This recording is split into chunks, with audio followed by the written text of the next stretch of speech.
Dear aspirants, welcome back on the channel. This is Neelam Gehlot, your reasoning mentor. आज का ये video बेहद insightful होने वाला है, बहुत ज़्यादा एनलाइटनिंग होने वाला है जितने भी हमारे आरबीआई ग्रेड बी के एस्पिरेंट्स हैं उनके लिए तो definitely, but also it will prepare the other candidate जो और किसी बैंक एग्जाम की तैयारी कर रहे हैं, चाहे वो आईबीपीएस एसओ वाले हैं, वो पीओ वाले हैं, या वो किसी और एग्जाम की तैयारी कर रहे हैं, नबार्ड है, सेबी है, बहुत सारे और एग्जामिनेशन है जो हम इस चैनल पर आप लोगों के लिए लेकर आते हैं। तो आप किसी भी एग्जाम की तैयारी करो तो आपको इससे एक आइडिया मिलेगा, because we are going to talk about the last 5 year RBI के कट ऑफ को हम एनालाइज करने वाले हैं प्रीलिम्स के, जिससे आपको एक इंसाइट मिलेगा, आपको एक आइडिया मिलेगा एंड आप अपने आप को मेंटली प्रिपेयर कर पाओगे कि आपकी प्रिपरेशन किसी भी एग्जाम के लिए किस लेवल की होनी चाहिए, so that you do not get surprises after the exams results are declare. तो चलिए इसी बारे में आज का ये वीडियो होने वाला है। मेक श्योर करें आप लास्ट तक देखें, because this is going to be very very insightful for each of the candidates. तो बिना किसी देरी के शुरू करेंगे। हमारा आरबीआई ग्रेड बी का जो एग्जामिनेशन है वो 3 फेजेस में होता है। फेज 1 जो कि होता है क्वालिफाइंग, जिसमें कि आपके 4 सब्जेक्ट्स आते हैं, 200 नंबर का ये पेपर होता है। Quant, reasoning, English, general awareness, यहाँ पे 4 सब्जेक्ट आते हैं, बट इन चारों सब्जेक्ट को आपको सेक्शन वाइज एंड ओवरऑल दोनों तरीके से क्वालिफाई करना होता है। Once you qualify the phase 1 examination, फिर आता है हमारा फेज 2 एग्जामिनेशन। फेज 2 एग्जामिनेशन वो है जिससे मेरिट बनती है। इसके अंदर आते हैं आपके 3 सब्जेक्ट। उन 3 सब्जेक्ट में एक है आपका इंग्लिश, दूसरा है आपका एफएम यानी कि फाइनेंस एंड मैनेजमेंट, और तीसरा है आपका ईएसआई, दैट मीन्स ये हमारे 3 सब्जेक्ट्स हैं। इन 3 सब्जेक्ट्स में इंग्लिश आपका डिस्क्रिप्टिव होता है, फाइनेंस एंड मैनेजमेंट जो है ये आपका ऑब्जेक्टिव और डिस्क्रिप्टिव दोनों होता है, यानी कि 50 क्वेश्चन आपके ऑब्जेक्टिव होंगे, 50 ही क्वेश्चन आपके डिस्क्रिप्टिव होंगे। देन ईएसआई की मैं बात करूं तो ये भी आपका ऑब्जेक्टिव एंड डिस्क्रिप्टिव दोनों होता है। एंड लास्ट फेज हमारा होता है इंटरव्यू का, जो कि होता है आपका आउट ऑफ 75 मार्क्स। हमारी जो मेरिट बनती है वो इन दोनों मार्क्स को मिला के बनती है, यानी कि ये हमारे मेरिट क्रिएटर है। लेकिन मुद्दा ये नहीं है कि ये मेरिट क्रिएटर है। जो मुद्दा है, जो हमारा यहाँ पे पॉइंट है, वो ये कि इन 200 मार्क्स में से पास हो पाना थोड़ा सा मुश्किल हो गया है कैंडिडेट्स के लिए, बिकॉज ये जो हमारा फेज 1 है ये आपका क्वालिफाइंग तो है, लेकिन यहां पे क्वालिफाई कर पाना काफी मुश्किल अब होता चला जा रहा है हर साल, अगर हम देखें तो। आगे बढ़ेंगे। Now this is the exam pattern जो हमने फेज 1 की बात करी है, हम फेज 1 को यहाँ पे हाईलाइट कर रहे हैं।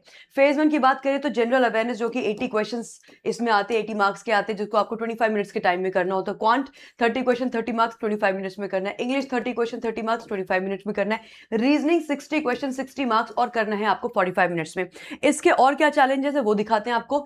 यहाँ पे आपकी sectional timing, what is sectional timing, कि ये जो आपको एक टाइम लिमिट दे दिया गया कि 25 मिनट में ही आपको ये सेक्शन कवर करना है, this is the sectional timing. मतलब आप अपनी स्ट्रैटेजी के हिसाब से आप यहां पे स्विच नहीं कर सकते बिटवीन द सेक्शंस। और उसके बाद आगे बढ़े तो दूसरी चीज है sectional cut of. Sectional cut of का मतलब है कि हर सेक्शन वाइज आपको कट ऑफ निकालनी होगी, और इसी बारे में मैं आपको आज यहां पे बताने भी जा रही हूं। और साथ ही साथ है आपकी ओवरऑल कट ऑफ, मतलब आपको सेक्शन वाइज तो क्लियर करना ही है, सेक्शन वाइज के साथ साथ आपको क्या करना है, आपको ओवरऑल 200 मार्क्स में से भी आपको एक बेयर मिनिमम नंबर लेकर आना है, जिससे आप क्वालिफाइड माने जाएं इस एग्जाम के अंदर। साथ ही साथ यहां पे आपकी है नेगेटिव मार्किंग भी। तो वो सारी चीजें जो कहीं ना कहीं हमारे एग्जाम के लेवल को डिफिकल्ट बनाती है, वो सारी चीजें, सेक्शनल टाइमिंग है, सेक्शनल कट ऑफ है, ओवरऑल कट ऑफ है, negative marking, all the parameters are there. अब आगे बढ़ते हैं, बात करते हैं हमारी सेक्शनल कट ऑफ की। ना ये वो चार्ट है जिसके बारे में आज हम डिस्कशन करने जा रहे हैं। ये वो चार्ट है जो आपको एक्चुअली बताएगा, समझाएगा, प्रिपेयर करेगा कि अगले साल जब आप प्रिपेयर करें 2027 के लिए तो आपको क्या करना है। Now have a look at this. ये आरबीआई ग्रेड बी का पिछले 5 सालों का, यानी कि 2026 में जो हमारा फेज 1 एग्जामिनेशन हो चुका है, जिसका स्कोर कार्ड अभी हाल फिलहाल में रिलीज हुआ है, उसको मिला के पिछले 5 सालों का कट ऑफ ट्रेंड आप लोगों के सामने है। जनरल अवेयरनेस जिसके सबसे ज्यादा मार्क्स होते हैं, 80 मार्क्स का होता है, उसमें से अगर आप देखें तो कट ऑफ किस तरीके से वेरी किया है पिछले 5 सालों में। 2021 में इट वॉज 16 मार्क्स, 80 में से 16 नंबर लाना वॉज कि आपने जीए के सेक्शन को क्वालिफाई कर लिया है। फिर ये अगले साल 2022 आता है, यहां पे कट ऑफ आपके गिर जाते हैं, क्योंकि इसके बीच में यहाँ पे ये बहुत सारे फैक्टर्स पे डिपेंड करता है, वैकेंसी पे भी डिपेंड करता है, डिफिकल्टी लेवल पे भी डिपेंड करता है, दोनों चीजें हैं। ठीक है, आगे बढ़े। फिर ये कांस्टेंट रहा, 2022 के बाद 2023 में कांस्टेंट रहा। और जितना आरबीआई ग्रेड बी को मैंने समझा है, मुझे लगता है कि 2023 वाला जो हमारा एग्जामिनेशन था वो काफी डिफिकल्ट था, उसका पेपर काफी डिफिकल्ट आया था उस टाइम पे, यहाँ पे 12 रही। उसके बाद आता है 2024 से आपके पेपर का जो डिफिकल्टी लेवल है वो कम होने लगा, नॉर्मल सा होने लगा। यानी कि 2023 को अगर मैं एक स्टैंडर्ड मान के चलूं तो 2024 और 2025 और इस साल का भी यानी कि 2026 का भी हमें पेपर के लेवल नॉर्मल लगे हैं इन कंपैरिजन टू 2023 एग्जामिनेशन। तो अब आते हैं हम हमारे केस में 2024 में, क्योंकि पेपर का लेवल थोड़ा सा डाउन हुआ, कट ऑफ आपकी चली गई कितनी 20, तो 80 में से 20 चली जाती है। उसके बाद हम आते हैं अगले साल यानी कि 2024 में। 2024 में ये और 4 नंबर बढ़ गया और ये हो गया आपका कितना 24। उसके बाद जो बहुत एक बड़ा जंप आपको देखने को मिल रहा है वो आपको देखने को मिल रहा है फॉर द एग्जामिनेशन ऑफ 2026, जिसका स्कोर कार्ड अभी हाल फिलहाल में दो या 3 दिन पहले रिलीज हुआ है। 24 से सीधे जंप हुआ है यहाँ पे 39 मार्क्स पे, which is a huge jump of around 15 marks. 15 number की सेक्शनल कट ऑफ बढ़ जाना ये अपने आप में बड़ी बात है। इसका क्या मतलब है? इसका मतलब ये यहाँ पे डेफिनेटली हम इस बात को हाईलाइट कर सकते हैं कि पेपर का लेवल काफी डाउन हुआ है, क्योंकि जिस तरीके से आरबीआई पेपर बनाता है अगर वही लेवल आए तो बच्चों का ये एक सेक्शनल कट ऑफ निकाली यानी कि एवरेज बच्चे ने इतना स्कोर वहां पे किया है, तो ये एक बेयर मिनिमम मार्क्स थे उस सेक्शन को क्वालिफाई करने के लिए 39, which is a huge jump of around 15 marks. आगे बढ़ते हैं रीजनिंग, जो कि दूसरा बड़ा सब्जेक्ट है जिसके 60 मार्क्स अलॉट हुए हैं इस एग्जाम के अंदर। उसकी कट ऑफ्स को अगर आप देखते हैं तो 60 मार्क्स में से 2021 में गई 12, which is kind of normal. Then ये रिड्यूस हो गई 9 नंबर आ गई, फिर ये कांस्टेंट रहा 2023 में 9 नंबर आ गया यहाँ पे। तो ठीक है, यहाँ पे बहुत लेजिट है क्योंकि एग्जामिनेशन हमारा डिफिकल्ट था 2023 का, 9 नंबर। फिर 9 से 6 नंबर बढ़ गई, 15 मार्क्स हो गई 2024 में क्योंकि पेपर का लेवल थोड़ा सा डाउन हुआ। उसके बाद 15 से 18 नंबर हो गई, अगेन 3 नंबर बढ़ गई। यहाँ पे 9 से 15 हुआ, 6 मार्क्स बढ़ा, 15 से 18 हुआ, 3 मार्क्स बढ़ा। मतलब जंप तो हुआ है लेकिन बहुत ड्रास्टिक जंप हमें देखने को नहीं मिले। 6 नंबर, 3 नंबर, ±5 को लेके हम हमेशा बात करते ही हैं। But then you look at this jump, यहां पे जब आप जंप देख रहे हैं तो ये जंप आपका हुआ है +11 मार्क्स का। तो ये जो जंप आपको दिखाई दे रहा है, मैं बोलूंगी 11.25 मार्क्स का एग्जैक्टली। तो ये जो जंप है ये बड़ा जंप है। 11-11 number, 15-15 number section cut off बढ़ जाना, ये डेफिनेटली ये बताता है कि पेपर का लेवल रिस्पेक्टिवली कम था, बच्चे और प्रिपेयर्ड थे उस एग्जाम को लेके। देन आगे बढ़ेंगे, इंग्लिश की बात करें तो इट वाज 6, देन 4.5, 4.5 पे स्टैटिक रहा, 7.5 3 मार्क्स यहाँ पे बढ़े हैं आपके, और उसके बाद 7.5 से 9 हो जाता है यानी कि +1.5 यहाँ हुआ। बट आप यहाँ पे देखेंगे तो ये हो जाता है आपका कितना, ये हो जाता है आपका +5.5, +5.5, राइट। अगेन मैं बोलूंगी कि इंग्लिश की कट ऑफ में बहुत बड़ा जंप हम नहीं देख रहे हैं। हालांकि इंग्लिश के जो मार्क्स है वो 30 मार्क्स है, तो 30 मार्क्स में से अगर आप इसको देखोगे तो 14.5, ऑलमोस्ट 14.5 को अगर मैं और 0.5 ऐड कर दूं तो ये 15 मार्क्स हो जाते हैं। और 15 क्या है, 30 का हाफ यानी कि 50% कट ऑफ अगर आप देखें तो। देन क्वांट की 6 रही, 4.5 पे स्टैग्नेंट रहा, 7.5 सेम जंप हुआ है जो इंग्लिश में देखने को मिला, सेम जंप जो इंग्लिश में देखने को मिला, एंड सेम जंप जो इंग्लिश में देखने को मिला। आगे अगर हम टोटल स्कोर की बात करें इनकी, ये तो थी हमारी सेक्शन वाइज जो मूवमेंट हुआ है। अब अगर बात की जाए आपकी ओवरऑल कट ऑफ के बारे में तो 2021 की 66.75 आउट ऑफ 200 मार्क्स, 200 नंबर में से 66.75 था। उसके बाद अगर आप आगे बढ़ेंगे तो 63.75 था 200 मार्क्स में से, और उसके आगे आप बढ़ेंगे तो 54.25 था। देन आप आगे बढ़े तो 67.25 था, और उसके आगे आप बढ़ते हैं तो 77.5। यहां पे आपने एक ह्यूज जंप देखा, कितने मार्क्स का, ऑलमोस्ट +10.25 मार्क्स का आपने यहां जंप देखा। 54 से 67 यहां पर भी एक बहुत बड़ा जंप हमने देखा। यहां पे आपको दिखाई दे रहा है करीब करीब 13 मार्क्स का आपको जंप यहां पे दिखाई दे रहा है। 13 मार्क्स यहां जंप हुआ, 10.25 यहां जंप हुआ, and look at this jump. यहां जो जंप आपके सामने हो रहा है वो ऑलमोस्ट मैं बोलूंगी कि 0.25 और ये 1 और ये 3, 31.25 मार्क्स का अगर जंप आप देख रहे हैं, it is a huge jump, it is definitely a huge jump.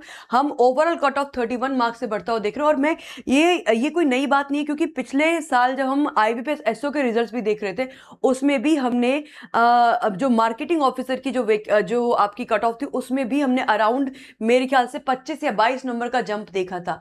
तो ये it depends on so many criterias. Definitely जो कट ऑफ होती है वो बहुत सारे फैक्टर्स पे डिपेंडेंट होती है, जैसे कि वैकेंसी कितना रहा, जैसे कि लेवल ऑफ डिफिकल्टी कितना रहा। ये प्राइमरी हमारे जो है एरियाज होते हैं, क्राइटेरियाज होते हैं, जिसके बेसिस पे आपकी कट ऑफ जो है वो मूव करती है। कितने नंबर ऑफ एप्लीकेंट्स यानी कि कितने लोगों ने एग्जाम दिया उस पर भी ये डिपेंड करता है।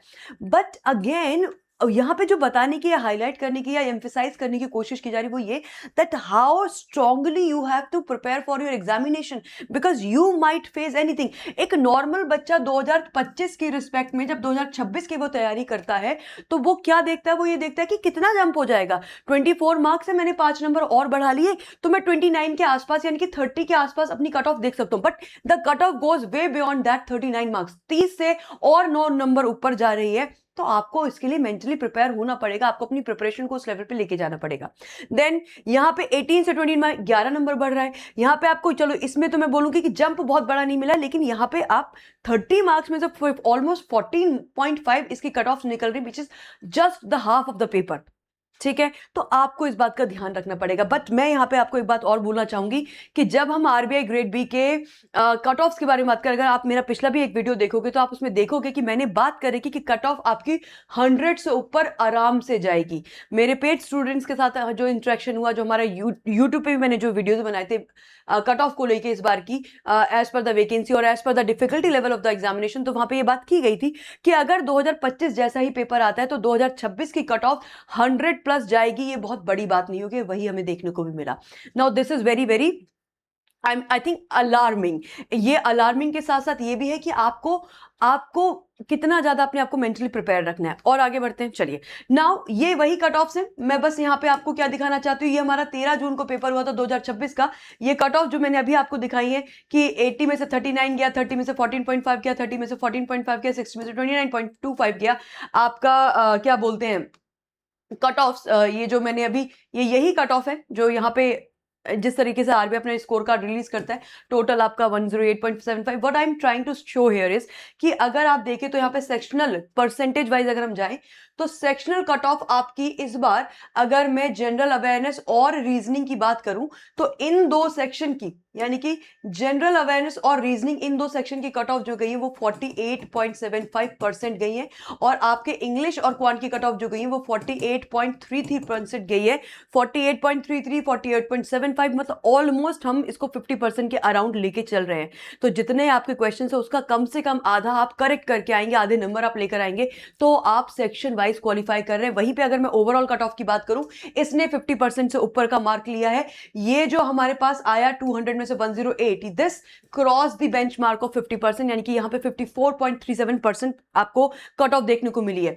वहीं पे अगर मैं बात करूं 2024 की, इसका एग्जाम हुआ था 2025 के स्कोर कार्ड की, 18 अक्टूबर 2025 को हमारा एग्जामिनेशन हुआ था, जिसके स्कोर्स आपके सामने हैं। और अगर इस कट ऑफ को अगर हम परसेंटेज वाइज देखें तो ये 2025 का स्कोर कार्ड है। और यहां पे आप सेक्शनल कट ऑफ देख रहे हैं 30%, यानी कि हर सेक्शन की जो कट ऑफ थी वो 30% थी, और ओवरऑल कट ऑफ आपकी 38.75 थी।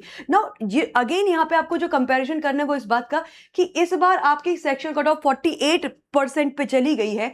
पिछले साल यानी कि 2025 में जो थी वो 30% पे थी। परसेंटेज वाइज भी आपका 18% का जंप हुआ है। ओवरऑल की बात करें तो 38.75 था पिछली बार 2025 में, इस बार ये 54.37 चला गया है।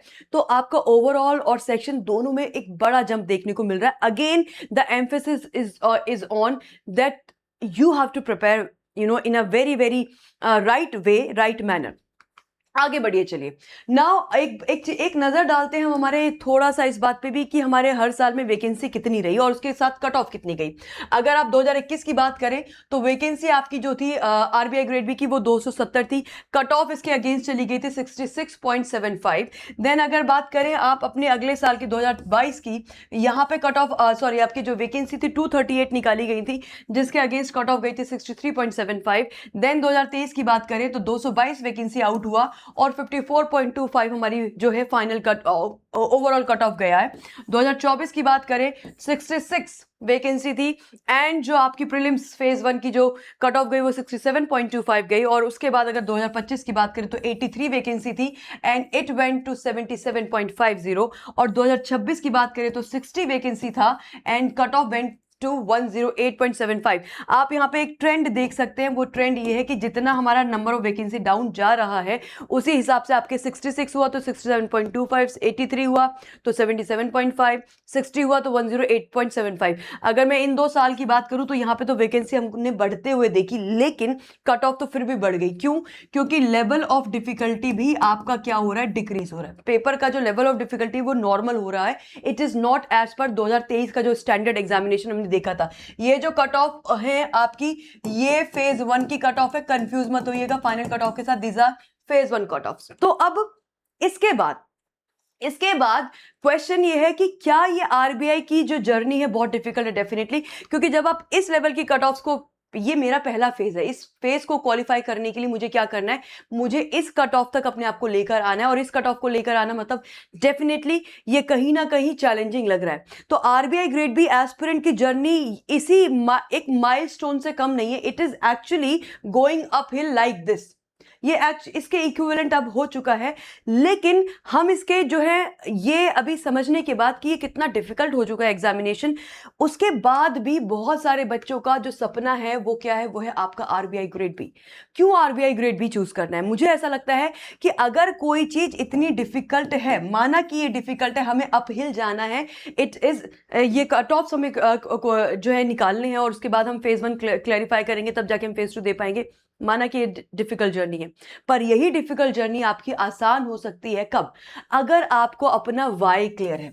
अगर आपको अपना वाई क्लियर है तो आपकी ये जर्नी बहुत आसान हो जाएगी। कैसे? समझिए, कुछ का वाई होता है कि उनको क्या चाहिए, उनको सोसाइटल रेपुटेशन चाहिए, उनको सोसाइटी में अपनी रेपुटेशन चाहिए, राइट?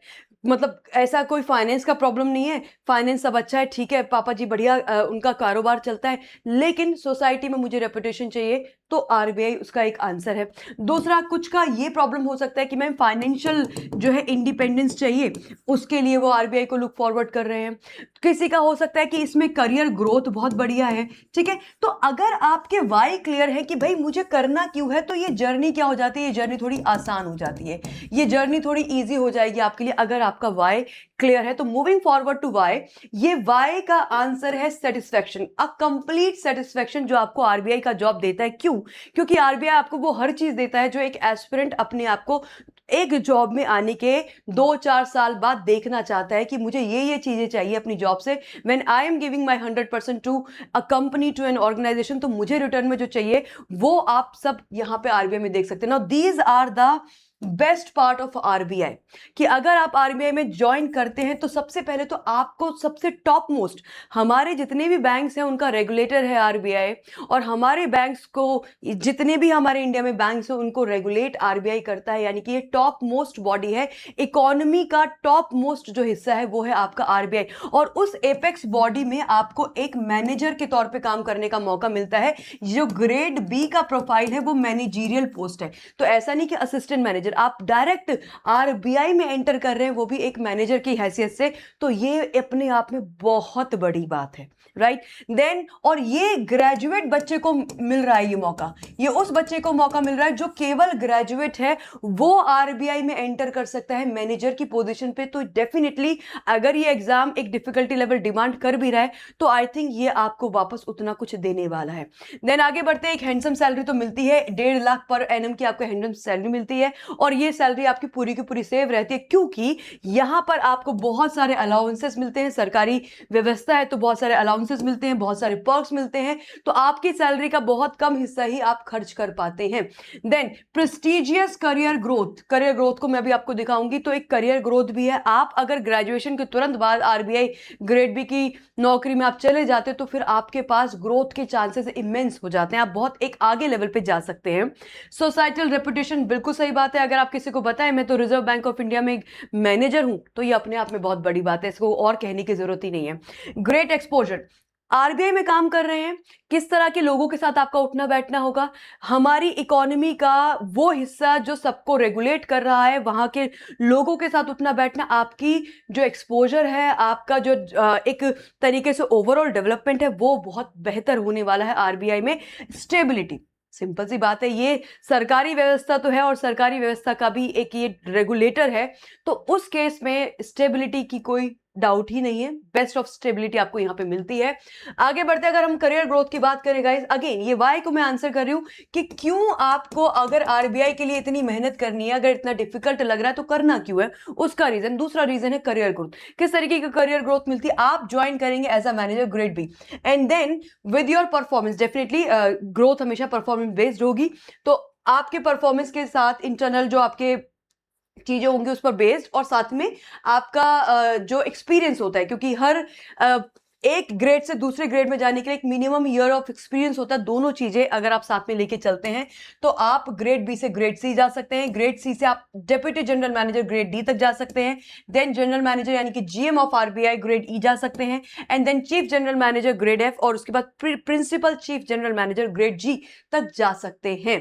मूविंग फॉरवर्ड, अब जब आप इसके अप्स जानते हैं और आप इसके जानते हैं डाउन्स, यानी कि अगर मैं आरबीआई की जो सारी अच्छी चीजें हैं कि आपको आरबीआई में अगर आप मैनेजर बन जाते तो आपको क्या क्या मिलने वाला है, that is the best part of RBI, that is the good part of RBI, लेकिन उसकी मेहनत जो हमें करनी है वो इसका थोड़ा सा एक ऐसा पार्ट है जहां पे आपको डिटरमिन होना पड़ेगा। तो अब जब आप इन दोनों पार्ट्स को जान गए हैं, अब आगे आपके पास क्या है, दो रास्ते हैं। आगे अब आपके पास क्या है, दो रास्ते हैं। आपने अच्छा भी जान लिया आरबीआई का, आपने बुरा भी जान लिया। वो जो दो रास्ते हैं वो आपको दो तरीके से लेके जाते हैं। पहला कि मेरा सोल एम जो है वो क्या है, वो आरबीआई है, और मैं इसके लिए जी जान लगा दूंगा, मैं अपनी पूरी मेहनत करूंगा, and I will do whatever is required from me to clear the examination RBI grade B. एक तो ये है। दूसरा ये है कि ठीक है, ये शायद मेरे बस का नहीं है, मेरे बस का आरबीआई ग्रेड बी नहीं है, इट इज वेरी डिफिकल्ट, तो फिर मैं क्या करूं, मैं और ऑप्शंस को एक्सप्लोर करूं। क्या और ऑप्शंस अवेलेबल हैं, क्या मैं किसी और में अपना करियर देख सकता हूं? बिल्कुल है। आपके पास आईबीपीएस एसओ है, इसका अभी नोटिफिकेशन जो है अभी आया हुआ है, इसके फॉर्म को फिल करने की लास्ट डेट जो है वो है आपकी 21 जुलाई, 21 जुलाई फॉर्म को भरने की आखिरी डेट है। आप चाहे तो अभी फॉर्म भर सकते हैं। आईबीपीएस और एसबीआई पीओ, इनके फॉर्म्स भी आपके आउट हुए हैं, इनको आप भर सकते हो। नबार्ड आने वाला है इस साल का। NABARD is again a very good institution, एक बहुत प्रेस्टिजियस इंस्टीट्यूशन और बहुत अच्छा यहाँ पे वर्क कल्चर है, इसको आप कर सकते हैं। सेबी आने वाला है, उसमें आप कर सकते हैं। और बहुत सारे बैंक्स के जो है एसओ के एग्जामिनेशन आते हैं, जैसे कि सेंट्रल बैंक ऑफ इंडिया का है, बैंक ऑफ बड़ौदा का है, इस तरीके के बहुत सारे बैंक्स अपने स्पेशलिस्ट ऑफिसर के एग्जामिनेशन निकालती हैं, और आपके बहुत सारे इंश्योरेंस एग्जामिनेशन भी आते हैं। तो ऑप्शंस की कोई कमी नहीं है, बट जो आपको आरबीआई ग्रेड भी दे सकता है वो शायद बाकी और ऑप्शंस नहीं दे सकते, तो चॉइस कंप्लीटली आपकी है। यहां पे अगर आप आना चाहते हो कि मुझे होल हार्टेडली ग्रेड बी के साथ जाना है, मुझे आरबीआई ही निकालना है, वन गो में मुझे अपना करियर जो है वो इस तरह से स्टैब्लिश करना है कि फिर बाकी किसी और चीज को करने की जरूरत ना पड़े, तो फिर आपको यहाँ पे डिटरमिन होकर तैयारी करनी होगी, और आपको अभी से अपनी प्रिपरेशन 2027 की स्टार्ट करनी होगी। उन सभी कैंडिडेट्स को जिनका इस बार कुछ स्कोर से रह गया, नहीं हो पाया, या जो 2027 के लिए एस्पायर करे, दोनों ही कैंडिडेट्स को अभी से लगना पड़ेगा। आप अगले साल के नोटिफिकेशन का वेट करेंगे तो कहानी वापस से दोहराई यही जाएगी कि ये कट ऑफ फिर से बढ़ेंगे। अगर सारे पैरामीटर सेम रहते तो कट ऑफ फिर से शूट करेंगे। आगे बढ़ते हैं। नाउ आप कोई भी एग्जाम, ना दोनों एग्जाम, चाहे आप ये वाला ऑप्शन चूज करें या आप ये वाला ऑप्शन चूज करें, कौन सा, आरबीआई वाला ऑप्शन चूज करें, दोनों ही ऑप्शन में कुछ फंडामेंटल चीजें हैं जो आपकी रिक्वायर्ड होंगी। आपको दोनों ही एग्जाम के लिए पहली बात तो अपना गोल तय करना होगा, यानी कि आपको डिटरमिन होना पड़ेगा कि मुझे क्या करना है और क्यों करना है। वो डिटर्मिनेशन, एक बार अपना गोल क्लियर हो गया, then you will have to be consistent. आपको क्या होना पड़ेगा, कंसिस्टेंट होना पड़ेगा, और कंसिस्टेंसी के साथ आपके अंदर एक वो डिसिप्लिन भी होना चाहिए कि मुझे कंसिस्टेंसी है तो डिसिप्लिन मेरे ख्याल से ऑटोमेटिकली आ जाएगा। तो आपको पहले डिटरमिन एंड देन कंसिस्टेंसी के साथ आपको आगे बढ़ना पड़ेगा। अगर 2027 के लिए आप तैयारी करें तो बहुत सारा आपके पास एम्पल अमाउंट ऑफ टाइम है, आप बहुत आराम से 2027 का बच्चा अगर अभी से तैयारी करना चाहता है तो वो अगर कंसिस्टेंटली अपना काम कर रहा है, I think you are going to do wonderful in any examination you are preparing for. तो ये 3 पैरामीटर है। सबसे पहले डिटर्मिनेशन इसलिए जरूरी है कि आपको अपना गोल क्लियर होना चाहिए, मुझे पता होना चाहिए कि मैं क्या करना चाहता हूं, क्या नहीं करना चाहता हूं और क्यों, उसके साथ साथ वाई। तो आपका डिटर्मिनेशन अगर है, क्लैरिटी अगर आपको है, then all you need is consistency with bit of discipline, and I think कोई भी एग्जाम आप निकाल सकते हैं, जो भी आप एग्जाम चाहें। अच्छा, करना क्या है अब, ये तो हो गया कि ठीक है जो भी मुझे रास्ता अपनाना है उसके लिए मुझे इन 3 पहलू से होकर गुजरना है। Once you have this clarity, एक बार ये वाली क्लैरिटी आ गई तो अब करना क्या है, तैयारी करने के लिए देखिए कोई भी एग्जाम XYZ कोई भी एग्जामिनेशन है, आरबीआई है, आरबीआई की बात कर लेते हैं। आरबीआई ग्रेड बी एग्जामिनेशन को तैयार करने के लिए आपको फेज 1 पहले तैयार करना है, फिर फेज 2 करना है। फेज 1 की बात की जाए तो आप किसी भी एक सब्जेक्ट को कैसे तैयार करना है, कोई एक सब्जेक्ट उठाइए, सपोज रीजनिंग की बात कर लेते हैं। आपने रीजनिंग को उठाया, रीजनिंग का आपने एक टॉपिक उठाया, उस टॉपिक की आपने पहले क्या किया, उसको कॉन्सेप्चुअली आपको प्रिपेयर करना है, यानी उस टॉपिक का इन एंड आउट आपको पता होना चाहिए, सारे कॉन्सेप्ट जो भी उस टॉपिक के अंदर है वो आपको जानकारी होनी चाहिए। Then practice at 3 level. अब उसी टॉपिक को आपको 3 लेवल पे प्रैक्टिस करना है। कैसे? पहले तो आपको उस टॉपिक को, जब आप कॉन्सेप्चुअल क्लैरिटी ले रहे हैं तब आप उस टॉपिक को पढ़ रहे, एक बार तो आपने यहाँ कंप्लीट कर लिया, यानी कि जब आप पढ़ेंगे तो क्वेश्चन देखेंगे, एक बार वहां प्रिपेयर हो रहा है आपको वो टॉपिक। फिर उसके बाद 3 लेवल पे आपको प्रिपेयर करना है, या तो आप उस टॉपिक का टॉपिक टेस्ट लगाइए या उस पर बेस्ड क्विज लगाइए, या फिर आप उस पर टॉपिक टेस्ट लगाने के बाद आप सेक्शनल जब लगाएंगे, जब आप सेक्शनल टेस्ट देते हैं, जब आप एक पूरे सेक्शन का टेस्ट देंगे रीजनिंग सेक्शन का, जो कि आरबीआई में 60 क्वेश्चन 60 मार्क्स के आते हैं, तब आपका वो टॉपिक वापस से रिपीट होगा क्योंकि उस टॉपिक से रिलेटेड क्वेश्चन होंगे। एंड देन फाइनल टच आपका होता है मॉक में। तो 3-4 बार आपका एक टॉपिक जो है वो प्रिपेयर होना चाहिए, रिपीट होना चाहिए, प्रैक्टिस होना चाहिए, रिवाइज होना चाहिए। देन उसके बाद तीसरा जो लेवल है, ये पहला लेवल हो गया, दूसरा लेवल हो गया, तीसरा लेवल। अगर मैं तीसरे लेवल की बात करूं तो मॉक टेस्ट को एनालाइज करना है। तो लास्ट में किसी भी एग्जाम में जाने से पहले एटलीस्ट आपका टारगेट होना चाहिए कि 7 to 10 आप मॉक्स लगाएं प्रॉपर एनवायरनमेंट के साथ, और उस एनवायरनमेंट में आप बिल्कुल वही माहौल रखें जो आपके एग्जाम में होने वाला है, उस शिद्दत के साथ आप अपना मॉक लगाइए, 7 से 10 मॉक लगाइए और उनका एनालिसिस कीजिए। एनालिसिस में आपको बहुत सारे अपने पॉजिटिव और नेगेटिव पता चलेंगे। पॉजिटिव से आप कॉन्फिडेंस फील करिए और नेगेटिव पे आप क्या करिए, काम करिए, इनको इंप्रूव करिए, and you repeat the whole process, and then you again repeat the whole process. Repeat the whole process मतलब फिर से मॉक एंड फिर से एनालिसिस, एंड देन आप देखो कि कहां पे टॉपिक में क्या कमी रह गई, वापस you get back to the thing. ये इतनी सिंपल प्रोसेस है, एंड एक्चुअली कोई अगर एस्पिरेंट इस सिंपल प्रोसेस को फॉलो कर लेता है, आई थिंक आप बहुत इजीली अपना एग्जाम क्लियर कर सकते हैं। सो ये सारी चीजें क्लियर करने के बाद एट लास्ट तो मैं यही बोलूंगी दैट सबसे ज्यादा जरूरी है कि आपके अंदर वो सेल्फ बिलीफ हो कि आप कर सकते हैं। ऐसा कुछ नहीं है जो आप नहीं कर सकते, but you have to have that self belief कि हाँ मैं कर सकता हूँ या हाँ मैं कर सकती हूँ। अगर वो बिलीफ आपके अंदर है, आपको वो क्लैरिटी है और आप उतना करने के लिए अपना समय दे भी सकते हैं, तो आई think you should go about it. बस थोड़ी मेहनत लगेगी, बट ये थोड़ी मेहनत 6-7 महीने की मेहनत आपको बहुत एक ऐसी जगह पे पहुंचा देगी जहां पे फिर आपको वापस से बहुत अपनी लाइफ में कोई स्ट्रगल शायद देखना ना पड़े फाइनेंशियली, एंड आपकी बहुत सारा मतलब आपकी लाइफ का बहुत सारी प्रॉब्लम्स होती है लाइफ में, पर्सनल भी होती है, प्रोफेशनल भी होती है, बट आई थिंक प्रोफेशनल जो है वो आपकी एक बहुत अच्छी आपको क्लैरिटी मिल जाएगी, फाइनेंस आपका बहुत सेट हो जाएगा, आपका स्टैंडर्ड ऑफ लिविंग बहुत अच्छा हो जाएगा।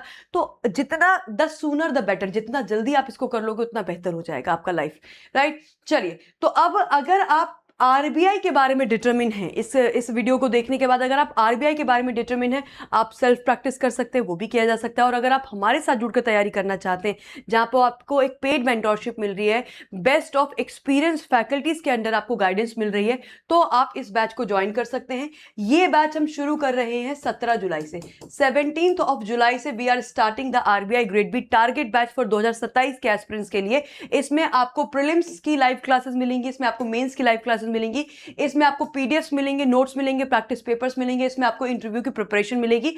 आप इस डिस्काउंट कोड का इस्तेमाल करके इस बैच में अपने आप को एनरोल कर सकते हैं। दूसरा, अगर आप आरबीआई नहीं, आप बहुत सारे और मल्टीपल एग्जाम की तैयारी करना चाहते हो, आरबीआई, आईपीएस, एसओ, जिस तरह की मैंने आपको सारे एग्जाम्स बताए, तो फिर आप अपने आप को एनरोल कर सकते हो बैंक महापैक प्लस के अंदर, जिसके अंदर आपके सभी बैंकिंग एंड इंश्योरेंस एग्जामिनेशन जिनकी ये लिस्ट है, इनका प्रीलिम्स, इनका मेंस, इनका इंटरव्यू प्रिपेयर कराया जाता है, और सभी रेगुलेटरी बॉडी एग्जाम जो कि आपको यहाँ पे दिखाई दे रहे हैं, इनका प्रीलिम्स, मेंस और इंटरव्यू प्रिपेयर कराया जाता है। अगर आप बैंक महापैक प्लस में अपने आप को एनरोल करेंगे तो आपको सभी लाइव क्लासेस मिलेंगी, प्रीलिम्स और मेंस की, मॉक टेस्ट मिलेंगे सभी एग्जाम्स के, ई बुक्स आपको मिलेंगी, आपको पीडीएफ मिलेंगी, डाउट सॉल्विंग मिलेंगे, नोट्स मिलेंगे, एवरीथिंग एट वन स्टॉप। ये है आपका bank Mahapack plus. Choice is yours, आपको क्या करना है वो आप खुद तय कर सकते हैं। अगर किसी को इसमें एनरोल करना है तो एनरोल करने का जो क्राइटेरिया है वो क्या है, आपको जाना है अड्डा 24/7 की एप्लीकेशन पर, जिसको हमने लिंक में लगाया है। अड्डा की एप्लीकेशन पे जाइए, and once you open the application, जब आप इसको ओपन करेंगे तो कुछ ऐसा प्लेटफॉर्म, ऐसा इंटरफेस दिखाई देगा। यहाँ पे ऑल कोर्सेज में जाएंगे, रेगुलेटरी बॉडीज में जाएंगे, रेगुलेटरी बॉडीज में ये है आपका आरबीआई ग्रेड बी, आप यहाँ पे क्लिक कीजिए। और आरबीआई ग्रेड बी का इस बैच की मैं बात कर रही हूँ, ये अगर आपको केवल आरबीआई ग्रेड बी की तैयारी करनी है, आप इस बैच पे जा सकते हैं। इसमें इस समय डबल वैलिडिटी चल रही है, जैसा कि आप देख सकते हैं एक ऑफर यहाँ पे भी चल रहा है डबल वैलिडिटी का। और दूसरा आप जा सकते हैं बैंक महापैक प्लस में if you want to prepare for multiple examination. इस पे जाके क्लिक करेंगे और क्लिक करने के बाद आप यहाँ पे बाय नाउ कर सकते हैं और अपना डिस्काउंट कोड लगा सकते हैं। सेम प्रोसेस ऑल कोर्सेज में गए, रेगुलेटरी बॉडीज में गए, आरबीआई ग्रेड बी में गए। अगर मुझे मल्टीपल एग्जाम्स की तैयारी करनी है तो मैं बैंक महापैक प्लस में जा सकती हूँ। बैंक महापैक प्लस के अंदर आपका आरबीआई का बैच भी है। मैं एक बार ये वापस से बता दूं कि अगर कोई बच्चा ये कंफ्यूज हो रहा है कि मैम अगर मैं बैंक महापैक प्लस लूंगा तो क्या मुझे आरबीआई की तैयारी मिल जाएगी, जैसा कि मैंने आपको पहले बताया ये सभी बैचेस आपको इसमें मिलेंगे, ये सभी बैचेस आपको इसमें मिलेंगे, ये सारे बैचेस आपको इसमें तो मिलेंगे, मतलब इसमें तो सभी कुछ मिल रहा है। तो अब डिसीजन आपका है कि आपको बैंक महापैक प्लस में जाना है या आपको आरबीआई का बैच लेना है। अगर आपको इसमें जाना है तो इस समय इसमें आपको मिल रहा है 18 मंथ का वैलिडिटी और इसके साथ साथ मिल रहा है 78% का डिस्काउंट। लेकिन आप अगर इसमें डिस्काउंट कोड लगाएंगे Y651, राइट, ये कोड लगाएंगे तो आपका ये डिस्काउंट जो है वो बढ़ जाएगा एंड आपको बैंक महापैक प्लस 79% डिस्काउंट की जगह 79% के डिस्काउंट की जगह ये आपको 80% ऑफ पे मिल जाएगा, जिसको आप अवेल कर सकते हैं। और डिस्काउंट कोड आपको यूज करना है Y651। आई होप आपको ये वीडियो बहुत ही ज्यादा इंसाइटफुल लगा होगा। अगर ऐसा है तो वीडियो को लाइक कीजिएगा, चैनल को सब्सक्राइब जरूर कर लीजिएगा। Rest I will see you in the classes. Thank you everyone.